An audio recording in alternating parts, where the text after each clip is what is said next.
Hi, this is Mentor Money. I'm a communication coach and a student mentor. और आज हम बात करने वाले हैं कि कैसे आप स्टेज पर जब आप पब्लिक स्पीकिंग करते हैं बिना किसी नोट्स के आप अच्छे से फ्लुएंटली और अपना कंप्लीट स्पीच दे सकते हैं।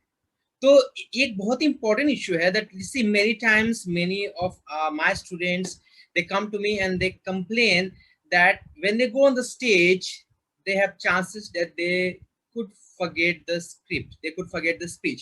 वो जो उन्हें जो भाषण देना होता है, उन्हें जो स्पीच देनी होती है, वो उसे भूल जाते हैं। और ये बहुत ही कॉमन सी बात है। See it's normal reaction I can say of human brain और human body to something that you are going to do and you have very high expectation.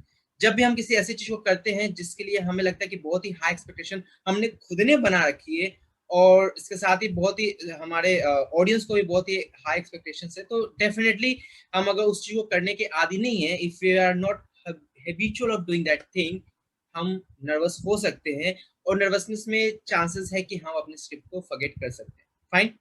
सो आज जो है मैं आपको एक टेक्निक सिखाने जा रहा हूं जिसके हेल्प से आप अपने स्पीच को अच्छी तरह से याद कर सकेंगे। तो जैसे मैं बताया कि मैं कम्युनिकेशन ट्रेनर भी हूँ जिसमें मैं सिखाता हूँ how to do public speaking. Even I teach और train students how to do better spoken English, right? But in my student mentorship program, I also teach students how to get a good memory. तो उसी का एक आई can से उसको हम दोनों ने उसको हमने मर्ज किया हुआ है कि कैसे हम मेमोरी को पब्लिक स्पीकिंग में यूज कर सकते हैं, जो कि इनफैक्ट अच्छे अच्छे स्पीकर्स यूज करते हैं। फाइन। सो मैं आपको एक कार देने जा रहा हूँ। I am gonna give you a car that is going to make your journey from the beginning of your speech to the end of your speech very smooth, and the name of the car is SM car. Fine. So you might be thinking what is SM car, आखिर SM car है क्या? सो इस पे हम बाद में बात करेंगे। सबसे पहले मैं आपको बता दूं कि आप अपनी स्टोरी को, अपने स्पीच को कैसे याद कर सकते हो। How you can memorise and deliver your speech without forgetting anything. So the first point that I have is stories. Yes, storytelling are very powerful and I really like, even I myself when I go on the stage I definitely try to put whatever message I have to deliver.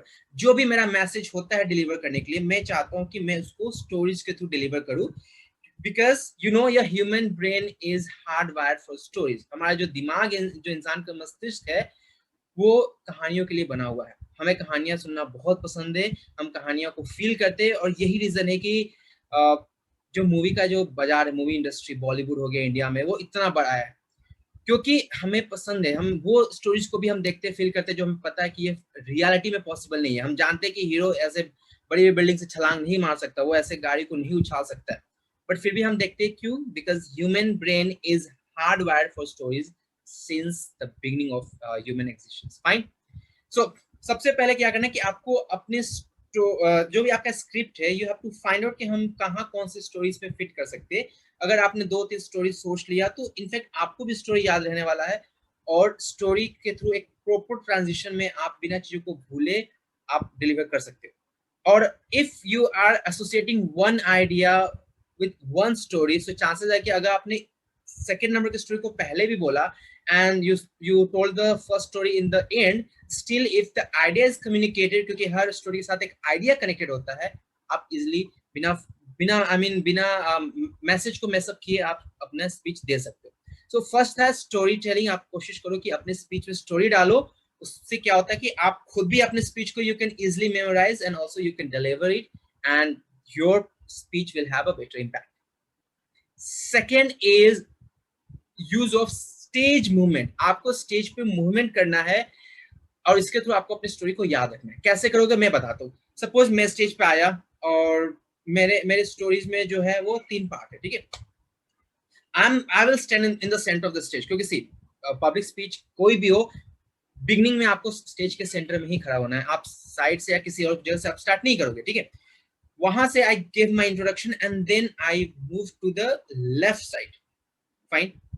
ये तो right side है, तो मैं या तो left या right में move कर लूंगा। एंड देन एक पॉइंट मैंने सपोज मैंने अपना इंट्रोडक्शन दे दिया, फिर मैं अपने जो टॉपिक पे आता हूँ, टॉपिक का इंट्रोडक्शन मैंने यहाँ दिया, मिडिल पार्ट मैंने सेंटर में, स्टेज के सेंटर में आके बताया, और कंक्लूजन मैंने सेंटर के जाकर एक्सट्रीम लेफ्ट साइड में जाकर बताया। तो इससे क्या होता है कि इनफैक्ट मुझे हमें भी याद रहता है क्योंकि यहाँ पे खड़े होकर हमें बिगिनिंग बताना है, then I have to come in the centre of the stage and then give the middle part of it and then for the conclusion I will move there. तो इससे क्या होता है, अब मिस नहीं करता, अब एक ही जगह खड़े नहीं हो, आपको ही पता है, इनफैक्ट आपने अपने मेमोरी को पोजीशन से एसोसिएट कर दिया है एंड आपके ऑडियंस के लिए भी ये बहुत ही इजी होगा आपके मूवमेंट से समझ पाना कि when you your speech is getting a transition from beginning to middle and from middle to end, conclusion part. Fine. So what was the first one? That was storytelling, and the second one was movement on the stage. And then I'm going to talk about chunking part. अगर आप सीख जाते हो अपने किसी भी लेंदी से लेंदी बड़े से बड़े स्पीच को चंक करना, आप चीजों को याद कर सकते हो। कैसे, मैं बताता हूँ। अगर आपसे कोई फोन नंबर पूछता है या आप भी कोशिश करते हो अपना फोन नंबर बताएंगे, या आपने सुना होगा बहुत से एडवर्टीजमेंट में जब वो फोन नंबर बताते हैं, वो कैसे बताते, वो फोन नंबर को चंक करके बताते हैं। चंक का मतलब होता है टुकड़े करना।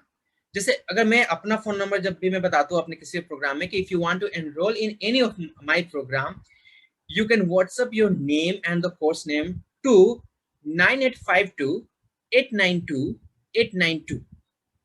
तो देखा आपने, there are 3 chunks, 9852-892-892।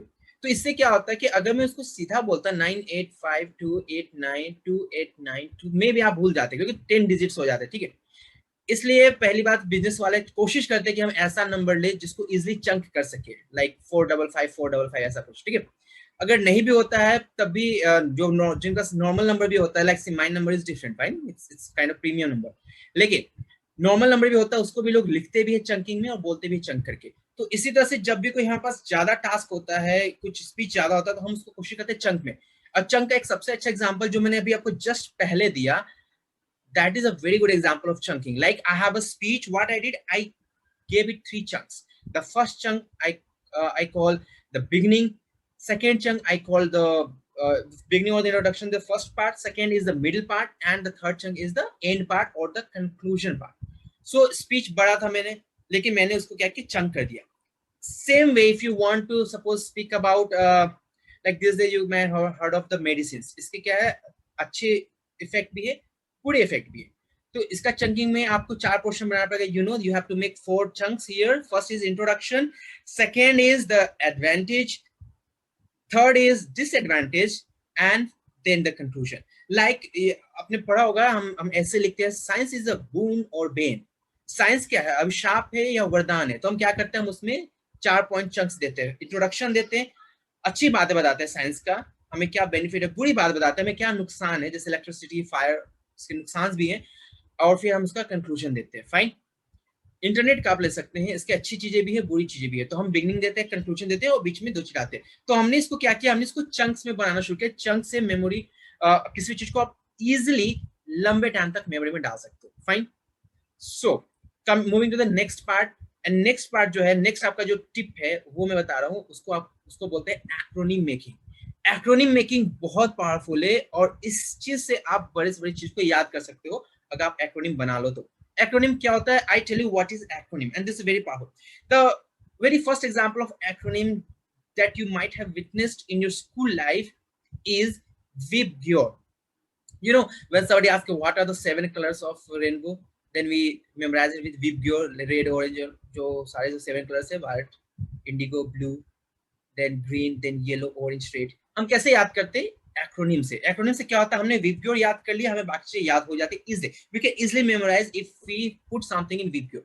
Another example is you can take from this script that I'm telling you. ये जो मेरा प्रेजेंटेशन है, मैंने इसको एक एक्रोनिम दिया था जिसको मैंने इनिशियल में कहा था, I hope you remember, SM card, कि मैं आपको एक SM कार्ड देने वाला हूं। तो SM कार्ड क्या था? SM card is that acronym जो कि मैंने अभी बनाया इस अपने रिकॉर्ड को डालने के लिए, रिकॉर्ड करने के लिए, ताकि मैं कोई भी पॉइंट भूलू ना। I do not forget any point and I can deliver entire speech without taking the help of any notes. SM card क्या था? S story telling, M movement on the stage, C chunks, A acronym जहां पे अभी हम है, अभी जो मैं बता रहा हूँ, I'm telling about acronym, and what is the last R? R is rehearse or revise. Fine. Rehearsal revise से मैं एग्जांपल देता हूँ, बिकॉज स्टूडेंट मेंटरिंग में मैं बताता हूँ कभी रिवीजन करना या रिहर्सल करने का मतलब ये होता है, you don't have the notes, आपने याद करा and then you are actually doing something जो आपको स्टेज पे करना है. You know on the stage you are not going to take help from the notes, आपको सीधे खड़े होना है. यू हैव टू फील कि ऑडियंस आपके सामने बैठी हुई है, and then you have to try giving a speech, जिसको हम बोलते हैं rehearsal. Fine. So the last R is rehearsal. whenever you think I'm going to forget something, आप इसमें से कोई एक टेक्निक को यूज करो and then rehearse the same thing again and again if you don't want to mess up on the stage. And I am going to give you a pro tip to you, जो कि इसका part नहीं है, वो इसका opposite है, कि अगर आप भूल जाते हो, किसी को नहीं पता आपने क्या लिखा हुआ आपके स्पीच में, आप भूलो, but don't let your audience know that you have forgotten something. Okay, you simply continue telling, और खुद से you have to play a little smart, और somehow अगर आपने किसी पॉइंट को आप भूल गए हो तो आप उसको आगे बोल के एडजस्ट कर लो. If you have forgotten something, or if you feel that okay this one is not important, let it go. But don't say, oh I think I forget something. Don't show them oh, there was a point. Don't do that. Okay, this is going to give them a bad impression. Otherwise it's your game and you are playing and you are the master. Okay, ठीक है. अगर एक movie director एक movie बनाता है, अगर उसने एक दो सीन एक दो डायलॉग एक दो सीन अगर वो भूल जाए, नहीं डालेगा मूवी में, किसे पता है क्या डायलॉग था, हमें तो वो पता है जो हम मूवी में देखते हैं. Fine. So this was the trip. I revise, it was SM car. Fine. Story telling, movement, chunking, acronym and rehearse. These 5 are the pro tip that will make you speak any speech on the stage without forgetting. So that's what we have. For more, you can check out my other YouTube videos. And if you want to do any online training or recorded course, you can contact me on my WhatsApp number. That is our team number, 9852 892 892. Thank you so much.